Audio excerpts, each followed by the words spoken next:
Happy Thursday from the fabulous Florida Keys. I'm Gary McAdams with eXp Realty.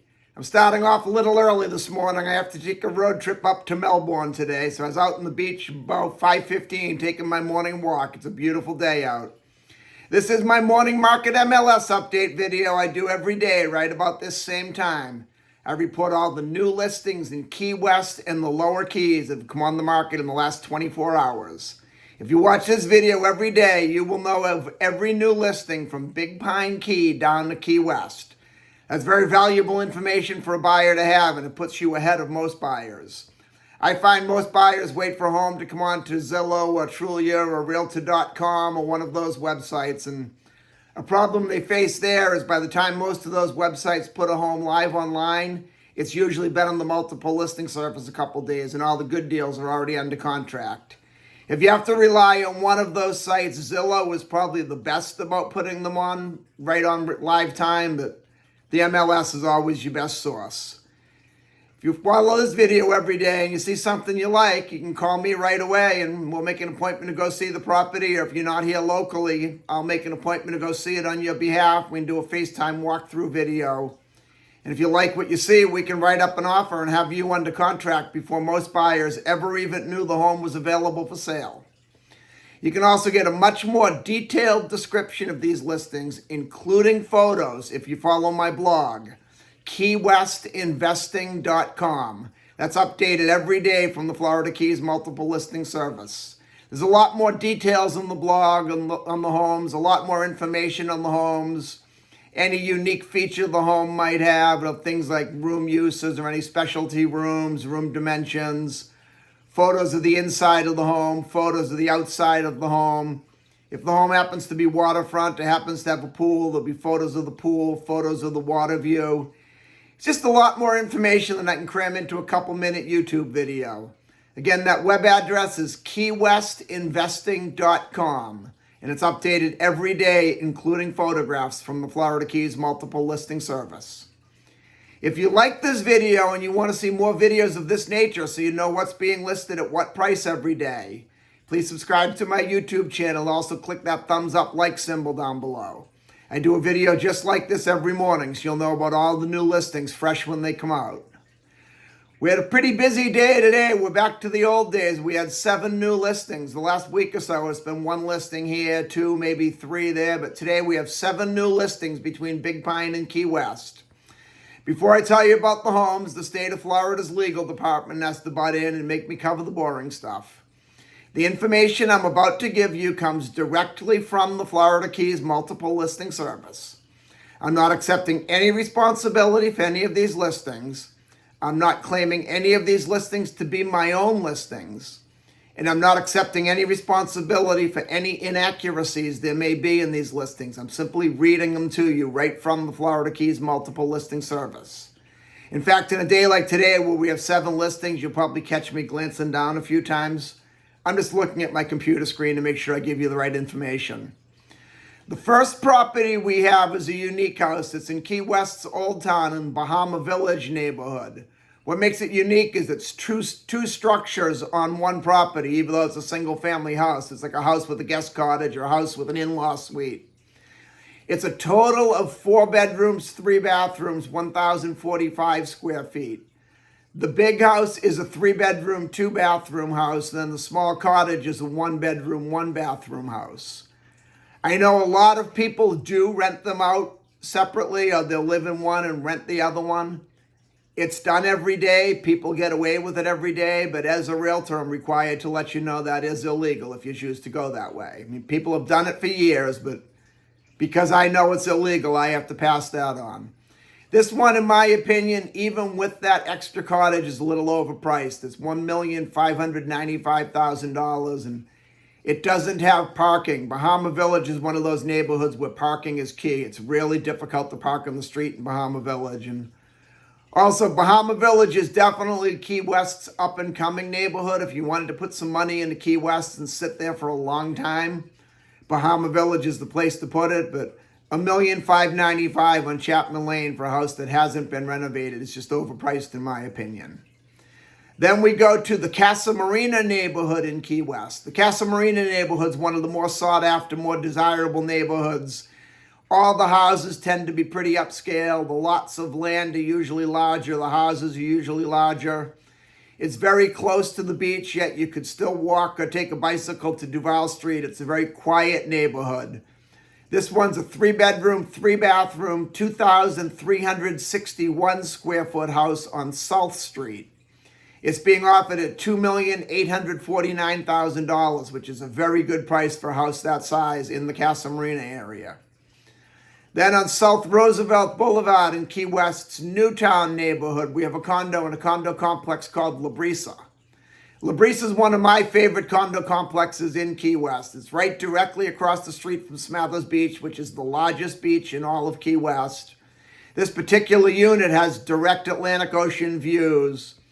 La Brisa has a tennis court. They have an Olympic-sized swimming pool. They have pickleball courts. They have a barbecue area, a small meeting area. Every unit has one deeded, assigned under the building private covered parking space, and then there's plenty of guest parking over at La Brisa. I've been over there at least 100 times, if not more, and I've never had a problem parking. The added advantage to this particular unit is it comes with a transient license. This license allows you, in this case, to rent them out weekly.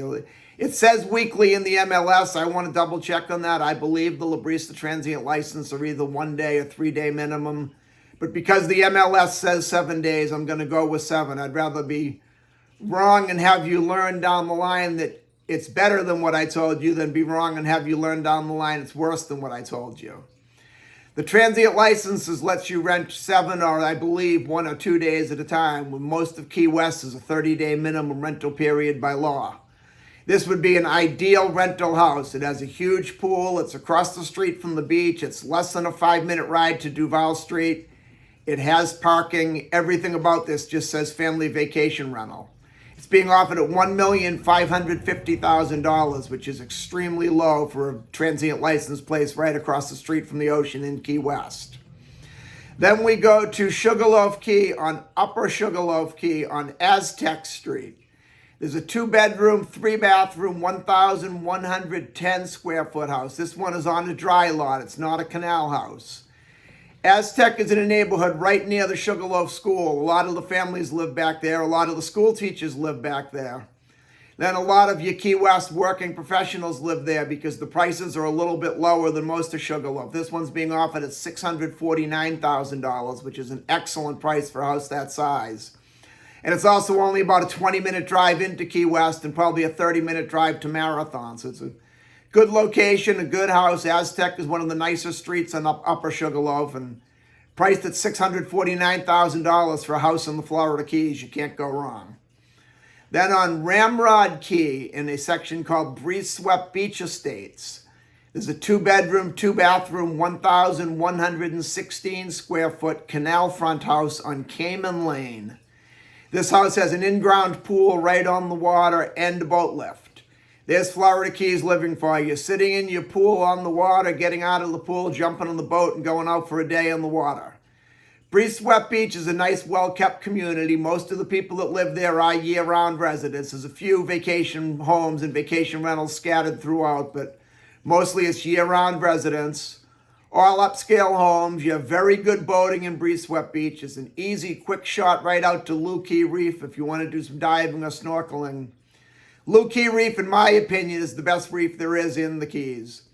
The two most well-known ones are Sand Key down in Key West and John Pennycamp up in Key Largo. But the Key West Reef, in my opinion, it's been over too much traffic. It's been overdove, and after years of the tourists not knowing any better, stepping on the coral or taking things. Then the biggest feature of John Pennycamp Reef is they have about a 30-foot statue of Jesus Christ with his arms up in the air, which I've dove out there. It's kind of neat. It's kind of cool to see. But if I want to see a statue of Jesus Christ, I'll go to church. When I go diving, I want to see marine life and plant life and enjoy underwater things. This one, you can also get out to a day of offshore fishing real quick. The canals open right up into the end of Newfound Harbor, which is one of the deepest and widest boating channels in the Lower Keys. And where it opens up, you're right pretty much in the open Atlantic. Or if you wanted to go for a day of island hopping in the backcountry, you just shoot through Newfound Harbor the other way out to Pine Channel Estates is the residential community on Pine Channel. And you can have access to the best backcountry boating we have. You're out by Marvin Keys, Sawyer Keys, Snipes. For a day of island hopping, just beach the boat in a sandbar and have a floating picnic or a floating cocktail party. Some of the country's best flats fishing, top-end fishing, permit fishing, bone fishing is in the Keys in the backcountry. A lot of people think it's amongst the best in the world, so you get the best of everything in breeze-swept beach estates. Then we go up to Tropical Bay on Havakala Street in a subdivision, and Tropical Bay is the subdivision. The island is on Big Pine Key. Tropical Bay is also a very well-kept, nice subdivision. All the homes are deed restricted, that they have to be concrete. So you tend to have a little bit more upscale homes in Tropical Bay. This one is a half duplex that's being offered. It's on the canal. The downside of this one is even though you're on a deep water canal, you have to go under a very low bridge. So your boat size is limited by height more so than by draft. The bridge is really low. Anything with a T-top or a tower on it's not getting under that bridge. Most boats, even if you have a bimini top, you have to lower it to get under the bridge and then put it back up when you go under. But this one's offered at $525,000, which is extremely cheap for any home on the water that's not a mobile home in the Keys. $525,000 would even be considered cheap for a mobile home on the water on such a nice canal system as Tropical Bay. Then the last one we have is on South Sea Street in a subdivision called Port Pine Heights on Big Pine Key. Port Pine Heights is way out in the back in Big Pine. If you want to be out in the nature lover's paradise, you'll have the key deer literally in your backyard every morning and every night at sunrise and sunset. Amazing bird watching and bird sanctuaries out there. There's 100% building moratorium, and a lot of the lots out there are owned by Monroe County. They bought them up from the people because they couldn't build on them. So you can pretty well rest assured what you see in Port Pine Heights today is what you'll have 50 years from now. This house is a 2-bedroom, 2-bathroom, 1,124 square foot house. They're even offering seller financing on this one, but in my opinion, it's a very high rate. I would only go with the seller financing if you couldn't qualify anywhere else. The nice side is they're only requiring 10% down. The downside is at an 8% interest rate. Then the house is being offered at $1,165,000, which in my opinion is a little overpriced for a house out there of this size. You know, it's a smaller home. It's only a 2-2. So you can get an overpriced house and then pay above market rate financing on seller financing. The only way I'd really go with this one is if you absolutely had to have a house on the water in the Keys and you didn't have the credit to get a loan. Otherwise, for that money, you'd be better off shopping elsewhere and you'd get a much better interest rate at one of my preferred lenders. I have a couple great lenders I work with that I can hook you up with. And that's all we have for today. If you want to take a look at any of these homes, or any home anywhere in the Florida Keys, give me a call at 305-731-0501. And don't forget to check out my blog, keywestinvesting.com. I look forward to hearing from you. I look forward to showing you homes in the fabulous Florida Keys. And more importantly, I look forward to making you my neighbor. I'm Gary McAdams with eXp Realty.